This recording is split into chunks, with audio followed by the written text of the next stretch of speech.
जो स्पर्श है ना वो बालक प्राप्त करता है। माता बालक को कैसे हृदय से लगा लेती है और जैसे एक प्रकार से बालक को एक सुरक्षा की भावना प्रदान करती है माता, कि वो नन्हा सा जीव वो आया है इस अपरिचित संसार में। आते ही देखो प्रभु की रचना कैसी है, विधाता कितना दयालु है, कितना कृपालु है जीव के प्रति, कि इस अपरिचित से संसार में जीव आया है।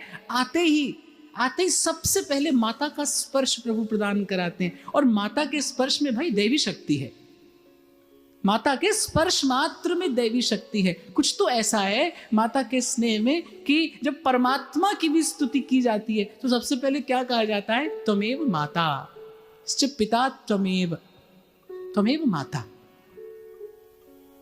सबसे पहली गुरु माता है, बालक की रक्षक माता है, बालक की पोषक माता है।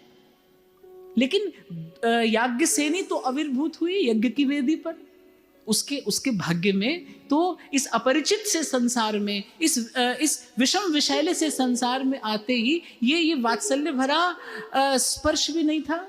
तो आकुल व्याकुल सी द्रौपदी, चारों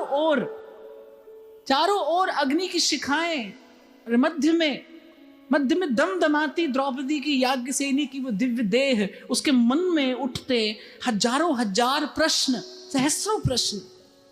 कौन है मेरे आविर्भाव के मूल में, कौन है मेरा मार्ग क्या है, मेरे जीवन का लक्ष्य उद्देश्य क्या केवल युद्ध का क्षेत्र ही रह जाएगा?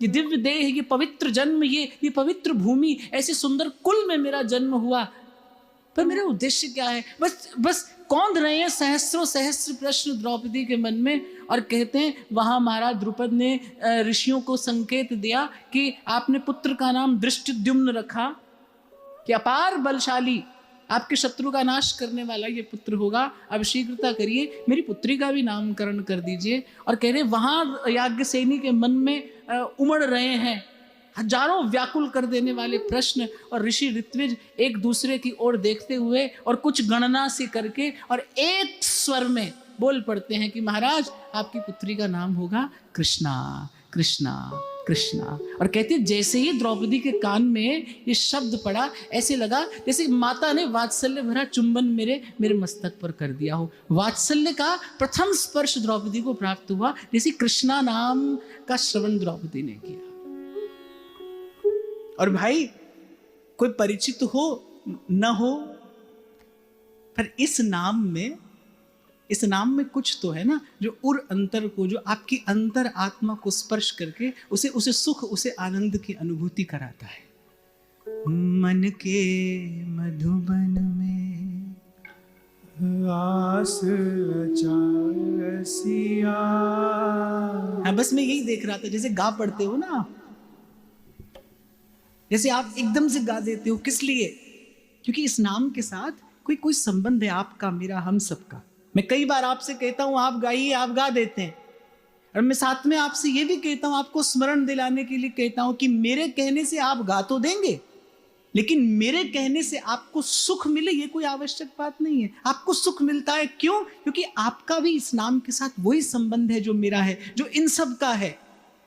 इस नाम के साथ जीवात्मा का वास्तविक संबंध है, शाश्वत संबंध है। जैसे ही इस संसार में आते ही द्रौपदी के कान में सबसे पहले ये नाम पड़ा कृष्णा, एक बार तो लगा कि जैसे उसके रोम रोम में किसी ने कोई अमृत सा घोल दिया हो। एक बार के लिए मानो सारे प्रश्न शांत हो गए, सारे प्रश्न मौन हो गए।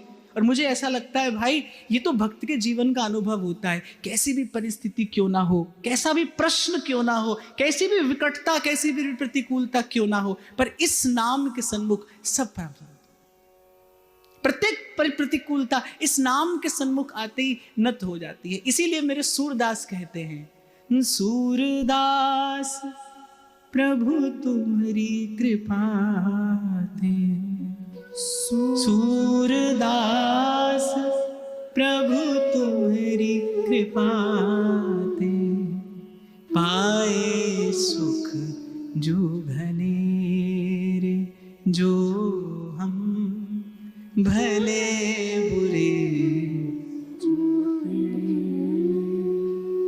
पतित से पतित के लिए भी इस नाम का करुणा कोश सदा खुला है। एक बार के लिए तो किसी अद्भुत अलौकिक शांति का अनुभव याज्ञसेनी को हुआ जब सब ऋषियों ने कृष्णा इस नाम का उच्चारण किया। और जैसे ही ऋषि मुनियों के मुख से इस अत्यंत सुंदर सुमधुर नाम का श्रवण महाराज द्रुपद ने किया, ऐसी उनके मन में एक बार के लिए क्या विचार आया, जब उन्होंने देखा अपनी पुत्री का वो दिव्य रूप, और जिसे विधाता ने ऐसा अपरूप रूप दिया है जिसके जन्म के मूल में कोई विकार नहीं अपितु यज्ञ पुरुष भगवान की आराधना का संस्कार है। उसके पास केवल रूप तो नहीं होगा, उसके पास वैसे गुण भी होंगे। जीव के जन्म के मूल में क्या है? काम का विकार है। पर यहां महाराज द्रुपद ने विचार किया कि द्रौपदी के प्राकट्य के मूल में काम का कोई विकार नहीं, ये तो यज्ञ पुरुष भगवान की आराधना हुई है, यज्ञ नारायण की आराधना ऋषि मुनियों ने की है, ये तो आराधना के संस्कार से जन्मी है। द्रौपदी का जन्म काम के विकार से नहीं, आराधना के संस्कार से हुआ है। तो महाराज द्रुपद ने विचार किया कि भाई केवल रूप नहीं होगा, गुण भी होंगे। केवल रूप तो पूर्व के पुण्य से भी मिल जाता है, पर रूप के साथ गुण, और स्मरण रखना, गुण के साथ साथ पवित्रता। रूप भी हो, गुण भी हो, और आचरण की पवित्रता भी हो। ये केवल और केवल भगवत कृपा से प्राप्त होती है। इसीलिए मैं कई बार आपसे कहता हूं, जहां आप रूप भी देखें, गुण भी देखें और आचरण की पवित्रता भी देखें, आप समझना यहां प्रत्यक्ष भगवत कृपा विराजमान है। ये तीनों वस्तुएं पुण्य प्रारब्ध से नहीं मिलती, एक साथ नहीं मिलती। रूप भी हो, गुण भी हो, और साथ साथ आचरण की पवित्रता भी हो, भाव की शुद्धि भी हो। इसके मूल में केवल भगवत कृपा है। महाराज द्रुपद ने विचार कर लिया, द्रुपद विद्वान हैं, उन्होंने विचार किया कि भाई इसके पास रूप भी है, गुण भी है। कहते महाराज द्रुपद के मन में सबसे पहला भाव द्रौपदी को देखकर क्या आया? जब ऋषि मुनियों ने कृष्णा कहा ना, तो महाराज द्रुपद ने कहा कि क्यों ना इसे कृष्ण के चरणों में ही समर्पित कर दिया जाए। और कृष्ण तो कैसे हैं, कोई मन से भाव से कोई वस्तु उनके चरणों में निवेदन कर दे, वो वैसे ही भाव से ही स्वीकार कर लेते हैं।